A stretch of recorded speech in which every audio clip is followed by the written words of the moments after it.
The government ministers and unelected sage advisors clash over the lockdown measures, and the Countryside Alliance start a campaign to save the British pubs.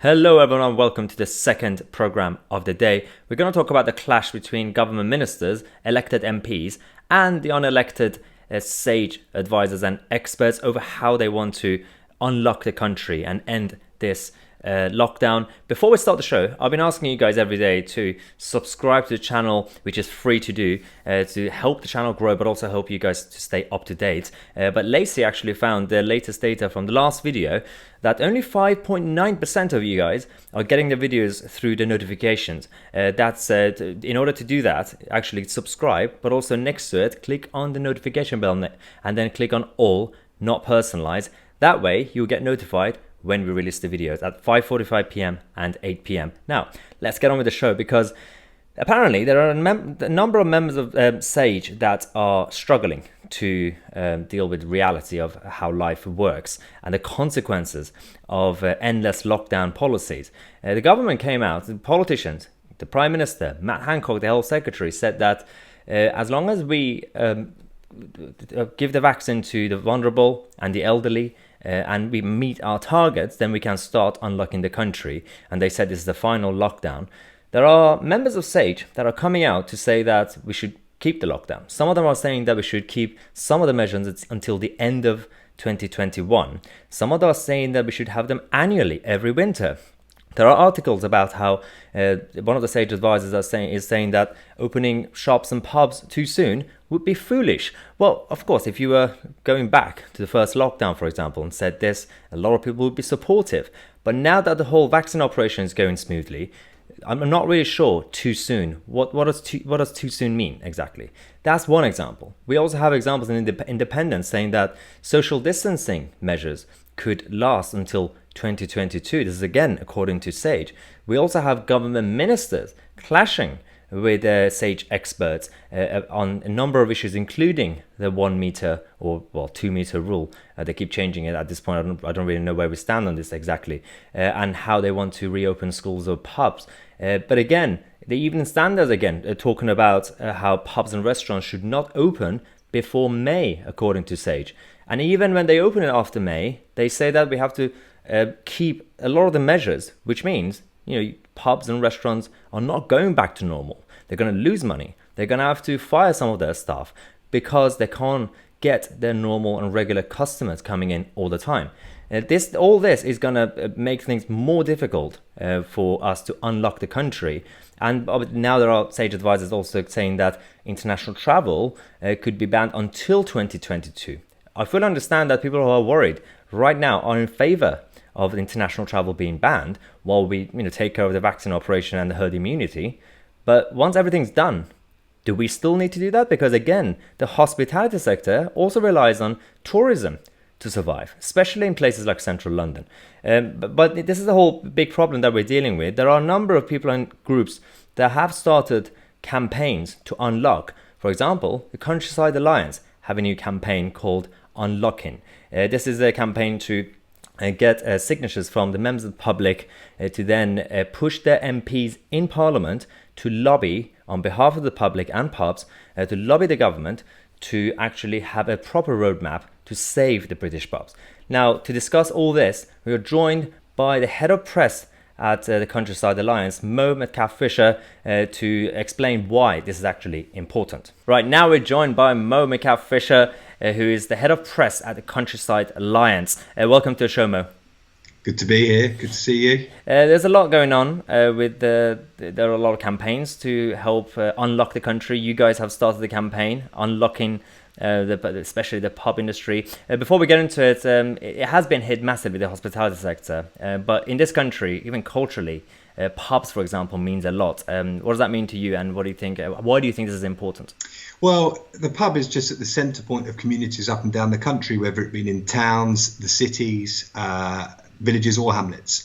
They are such a crucial part of everyday life. And it's not just going for a pint.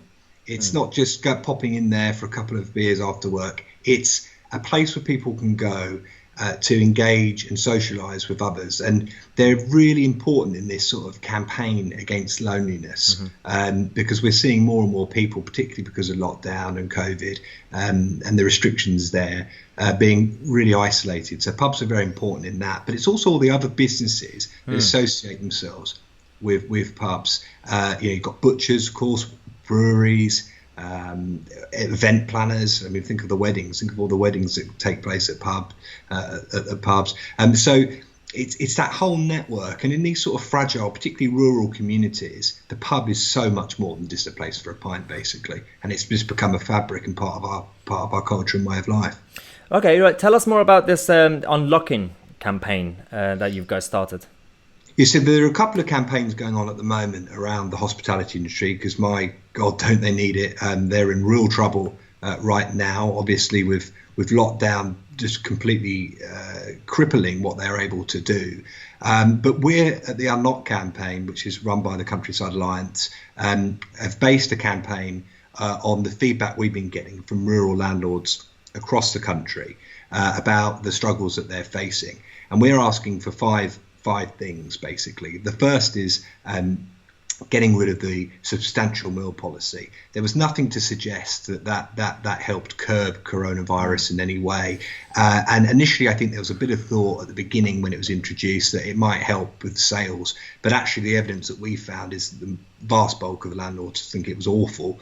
And it was actually acting as a hindrance and a block to those regular customers that might have come in 3 times a week after work or just for a swift half, who then had to buy a meal. And obviously, most people can't afford to eat out more than once a week, or if that. And so that was a very difficult thing. So we want that scrapped as soon as they can open. Second is making sure that financially they're viable, or pubs have the money that they need to carry on trading, so that they're standing there when we're out of this awful lockdown and there to serve us. Because from the feedback we've been getting, landlords are saying, look, we can last till about May, we can last till about beyond Easter, but after that we're in real trouble at the current stage that we're at if we're not trading openly. So we need obviously more cash, but also to keep VAT at 5%. And keep rates at for the same length of time. So that's very crucial. At the moment as well, there are some pubs, and it's more common in the countryside where there are a few restaurants. It's not so common in London or the bigger cities, but that are open and they're selling takeaways. And, it could be pizzas, fish and chips, but they're actually not allowed to serve alcohol, which is quite bizarre because there's nothing to stop someone from going to Tesco's, picking up a 4-pack and going home with the fish and chips from the pub. But that alcohol that they could buy from the pub would make a huge difference financially to those pubs and brewers that will depend on it. So we're asking that from now, that rule which prohibits them from selling alcohol is scrapped, so that anyone buying takeaways can also buy a bottle of beer or a bottle of wine. Right, that it's interesting because this campaign, you're asking for signatures, right? So how many have you actually collected so far, and what's happening with that? Yeah, so we're over 2,000 now. We launched on Sunday, and it's gathering momentum rapidly. We've had 7 MPs sign up and that said that they completely back what we're doing, and will be urging the government to implement the 5 asks. Yep. And that's the 2,000 plus have written to their MPs asking them to lobby the government. Right. And we started to get feedback now from lots of MPs, and that's a cross-party targeting. So it will be Conservative MPs, Liberal Democrat, Labour, and we're starting to analyse the responses that we're getting. And in quite a lot of occasions, it's very clear that we're not having a go at MPs at all here. I mean, no one wants to see pubs and their hospitality and the businesses and their constituencies suffer. And we're quite pleased with the feedback we're getting. Right. So the idea is to get kind of pressure MPs into lobbying the government on your behalf and on behalf of pubs and people, right?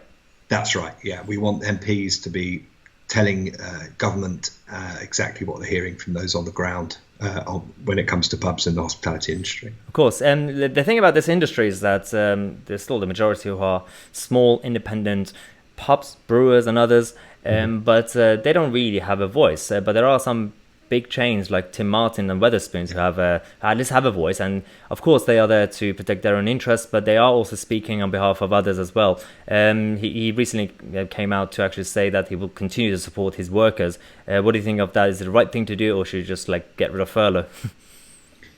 Well, I think it's great that he's guaranteeing that he can keep his staff on. I mean, that's exactly, that's what people need right now. I mean, one of the things I found very difficult, and I'm sure you agree, Maya, I'm sure your viewers agree, is this constant negativity from this army of people on mainly social media who just seem absolutely obsessed with the idea of staying in indefinite lockdown. And it might suit some of their lifestyles, being sat at home all day, but it doesn't suit the lifestyles and livelihoods of people up and down this country who, because of lockdown, have almost lost everything. And when people come out and say positive things like that, and we get this brilliant news about the vaccine rollout, just use this as a plug to say thank you to all those people that are on the front line getting that rollout going. That's the sort of news that we need to be getting. And we need much more dialogue from these big voices, people like Tim Martin, and across all the other industries, talking about a future beyond lockdown. Because at the moment, everything's so negative. And that's why we're doing what we're doing, because we just want to make it clear that, there is a world beyond lockdown. It's coming. Yep. The vaccinations are being rolled out very successfully. It's getting better and better. And we just want to create an environment where people have something to look forward to. Yeah, it's definitely a very, very good cause, because it's, people might think it's a trivial thing, or people drinking, but it relates to people's jobs, livelihood, but also mental health. It's the social aspects of it. The final question is, what can the subscribers of this channel, the viewers, can do to help? Is there anywhere they can go to obviously sign up?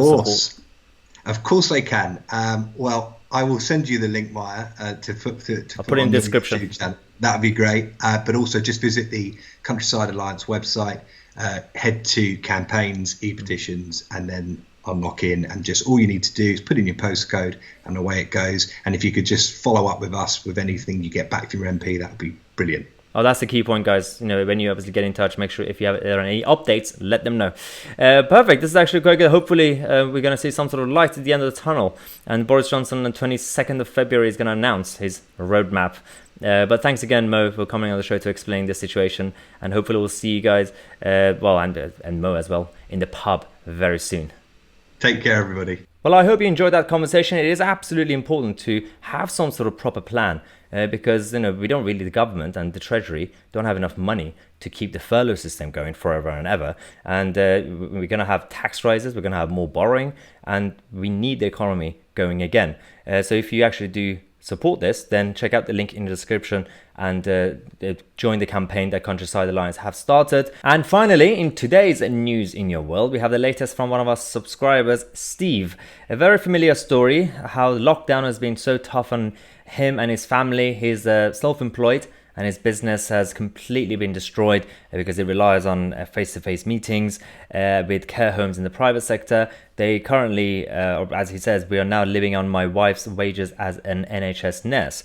No more claps or silly badges for our nurses, please. Just a decent pay rise, which is a fair point. And then he actually goes on to say that the only good thing right now in their life is their granddaughter Macy, who is currently 2, and it says our world has suddenly been lifted with a confirmed scan of our second grandchild. Now there's a twist to this story. We have received similar emails from subscribers recently, but this one says that if the baby is another girl, we hope that she will be called Lacey, for obvious reasons.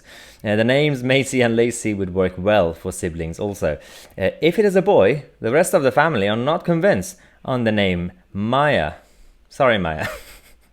Yes, well, I'm glad that, in that case, I just hope it's a girl, so it could be Lacey then.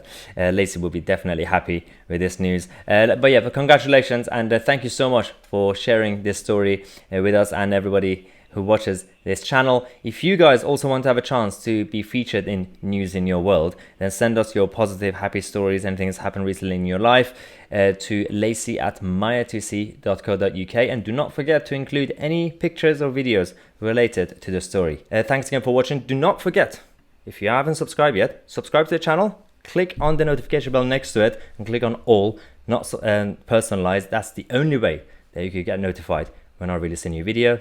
Thanks again for watching. I'm Tousi, and I'll see you guys in the next video.